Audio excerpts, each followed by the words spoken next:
Good morning. শিশুদের spoken English শেখার সহজ উপায় নিয়ে আমি কয়েকটি ধারাবাহিক ভিডিও করব। সেই ধারাবাহিক ভিডিওর দ্বিতীয় ভিডিও হচ্ছে এই ভিডিওটি। Welcome to motion smart English learning. আমি Mohsin Uddin, founder of motion smart English learning. আমি লন্ডনে এই যে জায়গাটায় বসে আছি সেটা প্রচণ্ড ঠান্ডা, সেজন্য আসলে হাঁটার সুযোগটা কম। সো আমি বেস্ট থিং হচ্ছে যে একটু গাড়িতে বসেই এই ভিডিওটা করছি, যাতে করে আমাদের ছোট ছোট বন্ধুরা এবং আমাদের সম্মানিত গার্ডিয়ানরাও সেই বিষয়টা থেকে উপকার পেতে পারে। আসুন এবার গত দিনের ভিডিওর ধারাবাহিকতায় আজকে আরেকটি টপিক নিয়ে আমরা আলোচনা করি। আমরা গত দিনের ভিডিওতে শিখেছিলাম কিভাবে করে বর্ণমালার উচ্চারণটা করতে হয়। সেখানে আমরা শিখেছি দুটি স্টেপে আমরা বর্ণমালাটাকে শিখব। একটি হচ্ছে যে প্রথমে 26 অ্যালফাবেটের প্রত্যেকটার উচ্চারণটা কিভাবে করে হবে, তারপরে আমরা শিখেছি যে কোনটা পার্থক্য হচ্ছে উচ্চারণটা, সেই পার্থক্যটাকে খেয়াল করা। এবার আসি আমরা কিছু শব্দ দিয়ে সেই পার্থক্যটার কিছু প্র্যাকটিস করি আমরা। ফর এক্সাম্পল, আমরা কতগুলো শব্দ লিখলাম। ক্যাট, এটার উচ্চারণ হবে ক্যাট। কিল, এটার উচ্চারণ হবে খিল। কুইক, এটার উচ্চারণ হবে কুইক। টোটাল, এটার উচ্চারণ হবে টোটাল। Like that. এইভাবে করে আমরা কতগুলো শব্দ দিয়ে শিশুদেরকে উৎসাহিত করতে পারি এবং তারা শব্দের গেমটার মধ্যে আসলো। আরও কয়েকটা গুরুত্বপূর্ণ উচ্চারণ রয়েছে যেগুলো আমাদেরকে শিখতে হবে। ব্রিটিশ নিয়মে যেমন আই হ্যাভ এ পেন, এরকম করে যদি আমরা বলি, প্রত্যেকটা শব্দকে গুরুত্ব দিয়ে বলি, তাহলে সেটা হবে ট্রান্সলেশন। আমরা এটাকে ট্রান্সলেশন না করে এটাকে আমরা কনভারসেশনে যদি আনতে চাই, তাহলে আমাকে ইন্টোনেশন ডেভেলপ করতে হবে। ইন্টোনেশন আবার ফ্যান, আবার ফ্যান, এরকম করে আমরা বলতে পারি। তারপর আসি আমরা সি এর উচ্চারণ আমরা শিখেছি। আমরা আরেকটা গুরুত্বপূর্ণ উচ্চারণ হচ্ছে আর এর উচ্চারণ। ব্রিটিশ নিয়মে আর এর 3 রকম ব্যবহার রয়েছে। শব্দের শেষে যদি আর থাকে, তাহলে সে আরটা ব্রিটিশ নিয়মে উচ্চারণ হবে না। যেমন ফ দা, মা দা, ব্রা দা, সিস ঠা, এরকম করে আর এর উচ্চারণটা হবে না। আবার আমেরিকান নিয়মে যদি উচ্চারণ করতে যাই, তখন সেটাকে আরো জোর দিয়ে উচ্চারণ করা হয়। যেহেতু আমরা ব্রিটিশ নিয়মটা প্রথমে শেখার চেষ্টা করছি, তাহলে আমরা ব্রিটিশটা ফলো করি। ফাদা, এরকম করে আমরা কতগুলো শব্দ খুঁজে বের করতে পারি যেটার মধ্যে আর এর উচ্চারণটা হবে না। আপনার একটা নিয়ম জানলেই হবে না, শিশুটা তাকে কি করতে হবে, তাকে এটা ব্যবহার করাতে শেখাতে হবে। ফাদা, মাদা, ব্রাদা, এরকম করে সে ব্যবহারটাও শিখলো। তারপর আসেন আর এর দ্বিতীয় নিয়ম হচ্ছে, আর এর আগে কোনো শব্দে আর এর আগে যদি ভাওয়াল সাউন্ড থাকে বা ভাওয়াল থাকে, তাহলে সে আরটা উচ্চারণ হবে না।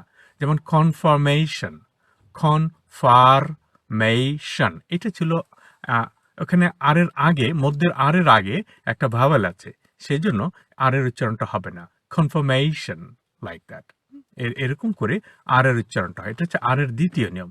এবার আপনি কতগুলো শব্দ খুঁজে বের করুন। একটা শব্দের মধ্যে মধ্যখানে আর আছে, কিন্তু আর এর আগে ভাওয়েল থাকলে আর এর উচ্চারণ হবে না। আর যদি থাকে তাহলে হবে না, আর যদি না থাকে তাহলে হবে। That's all. ওকে। এরপরে আসেন আর এর 3 নম্বর নিয়ম।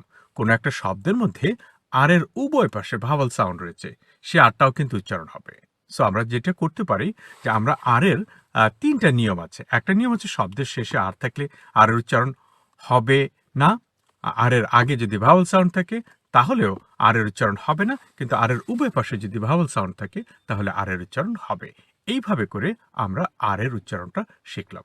আরেকটা হচ্ছে এস এর উচ্চারণ। যেমন এস এর পরে যদি হেইচ থাকে, তাহলে এস এর উচ্চারণ হবে স।